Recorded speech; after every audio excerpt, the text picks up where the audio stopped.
Promotional consideration paid for by the following. Hello and welcome to another quick shot review. As ever, I am your host Luke, and I'm here with Josh. Hello. And we're going to talk about West Side Story today. We're not really. We're going to talk about Spider-Man No Way Home. So, if you want to hear our thoughts on this movie without any spoilers whatsoever, please join us for the main part of the video.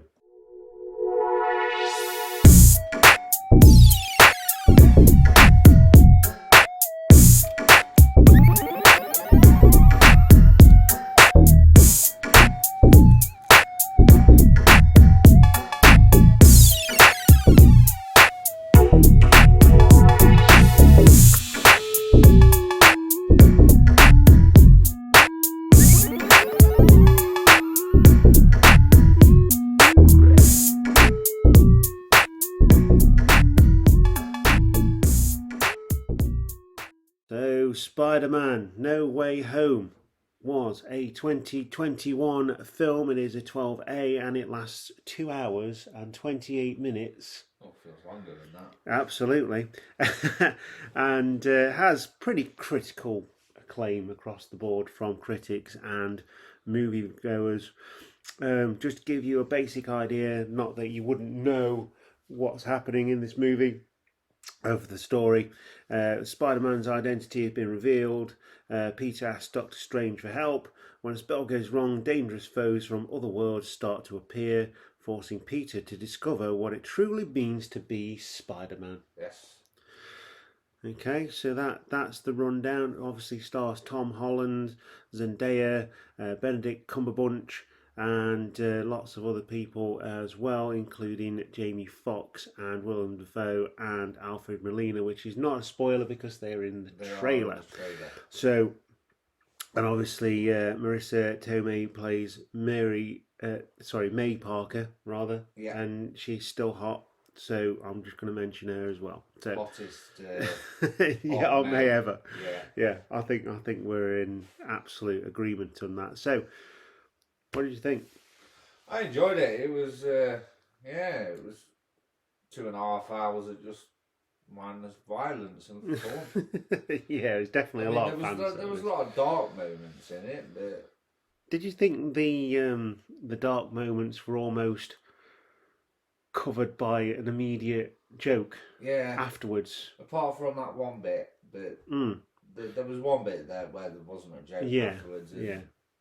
I won't spoil it. No, because obviously that's towards the end. If it's the bit that I'm thinking you're thinking of, but yeah, I mean the visuals, as you can expect from Marvel Studios and Disney, really really good.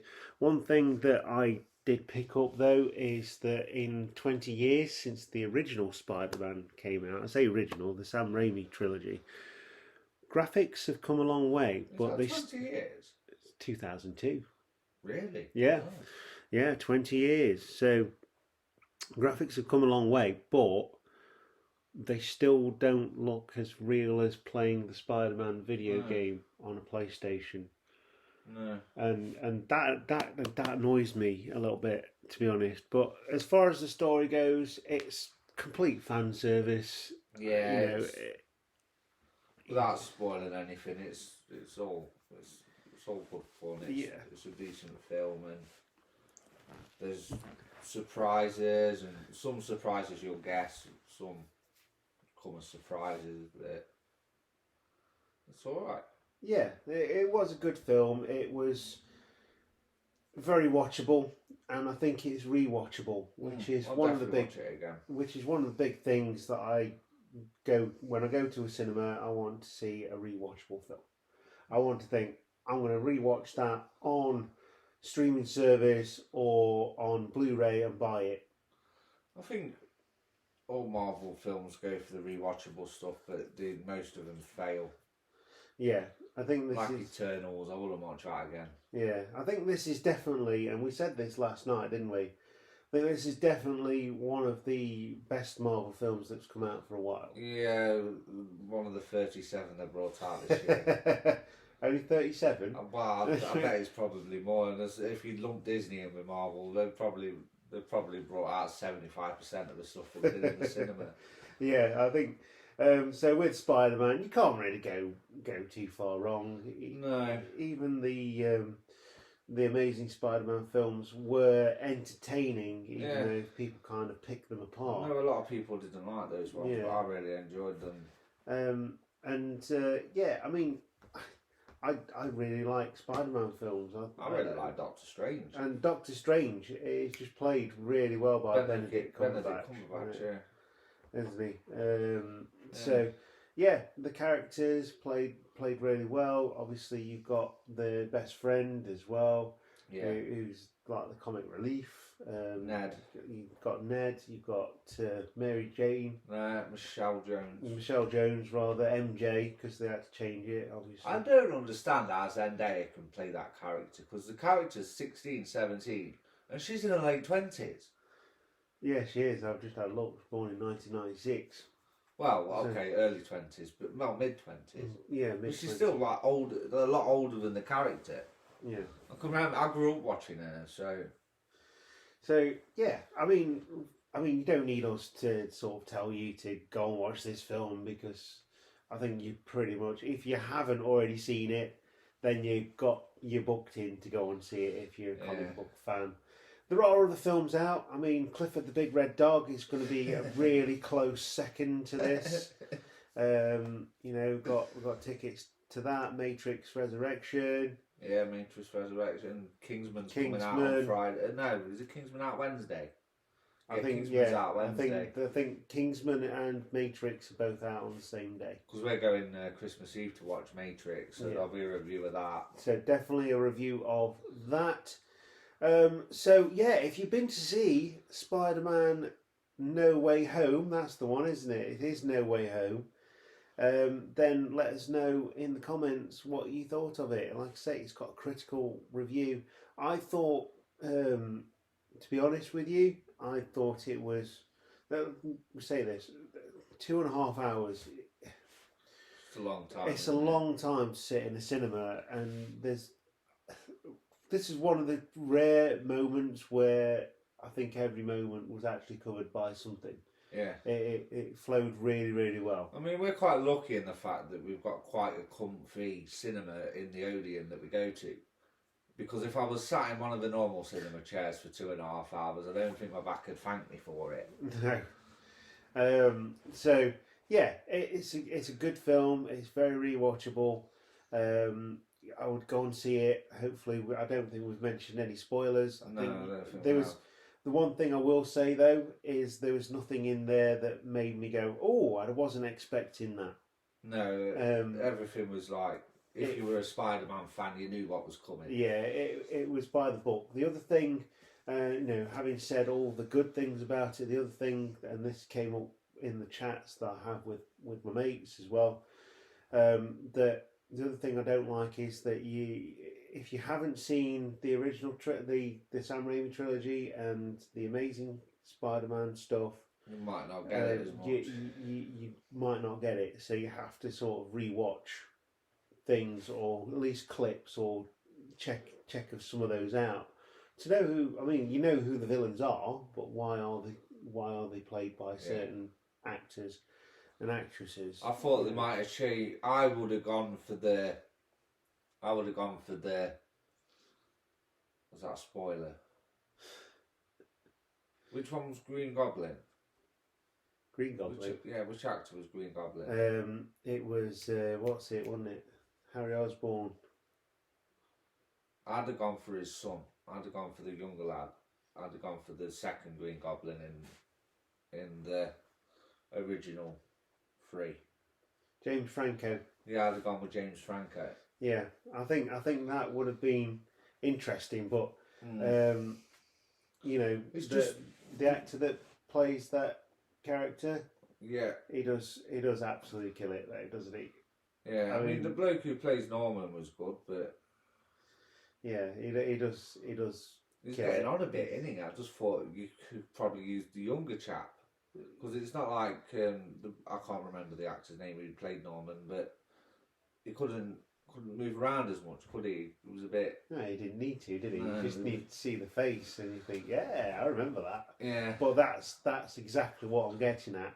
You need to have known. I mean, if you're a 12-year-old going to see your first ever Spider-Man film because it's a 12A and you're going to see your first ever one, you don't really want it to be that one, do you? Because you wouldn't understand any of it. Yeah, exactly. And that's the biggest deal. You've got to watch all of the previous films to get it, and most people will have done.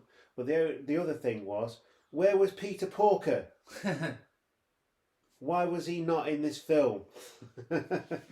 I will say one thing though, Marvel need to stop with the DC bashing. Yes, that's the other thing. There's been quite a lot of DC bashing Yeah, I in can't recent remember. films. The only I one think I it can was remember, Eternals as well, wasn't it? Yeah, there was a lot in Eternals, but the only one I remember in Spider-Man, so did all right. We only did one. They might have done a couple, but there was one. There's a point where one of the characters does something, and it's a nod that only like proper comic book fans will get. It's a nod that only proper superhero fans will get because they've never done it as like a film or anything. It's like a bit obscure, isn't it? Yeah. But if you like your comic books and you like your lore and stuff, you'll know what this specific thing is. Mm. That's not spoiling it, is it? No, and that gives you something to look out for in the film. There are It's towards little the things, start, isn't it? There are little things here and there as well that you might notice in points. But yes, there's a lot of DC bashing. Yeah, they need to stop it because Marvel don't do it. Because DC don't do it. DC don't do Marvel bashing. Well, they might have done the odd joke and that, but they don't. Although, did Spider-Man turn up in a DC film once? And they still got Spider-Man, or did they all use Spider-Man? I can't remember. I think it's. I'd like to think it's like more of a friendly rivalry. I don't think it is. I think Marvel's like the big boy and we're just poking fun at DC. Well, Marvel have got all the money, haven't they? I prefer DC if I'm honest with you. But Spider-Man, the original ones, weren't even Marvel. They were Sony. Yeah. I mean, they were still Marvel, obviously. They were still Marvel, but they were made and produced and everything by Sony. It's like Venom. Yeah. It was made and produced by Sony. Sony, yeah. It's the same studio. And I think they've got like a new partnership going. Yeah. So, like, Sony have given back some of the rights to the things, but they're still getting, like, in on making the film, so they still get that big fat paycheck. Oh, yeah. It's all about the paycheck. Anyway. Sorry. That's Tangent. That's everything we have to say on Spider-Man. My final verdict is go and watch this film. As with all the films that I review on Quick Shot Reviews for Cheap Shot Entertainment, I would encourage you to make up your own mind. Don't listen to other people's views on things that you could make up your own mind. You've heard our views, and hopefully you've enjoyed what we've had to say. But if you want to go and see it, don't be put off by what other people say. Yeah, it's a very watchable film. It's decent. It's going to break box office records. Yeah, I mean, you won't be put off by what other people say on this one. Absolutely not. I think everyone says that. I've not spoken to anyone that's had a bad opinion of it. So there you go. That is this review of Spider-Man No Way Home from 2021. Please make sure you go and subscribe to the channel and do all the YouTube type stuff. Join us on Facebook, Twitter and Instagram, and there we go. And of course I didn't mention the director, which is John Watts, by the way, on this one. So there you go. But obviously it's a Disney studio film. It's going to have a lot of money chucked at it. Go and watch it, enjoy, and let us know in the comments what you thought of it. Yeah. That is this review. This has been Cheap Shot Entertainment and Quick Shot Reviews. I've been your host, Luke. I've been here with Josh. Bye. We'll see you next time. Thank you very much. Bye-bye.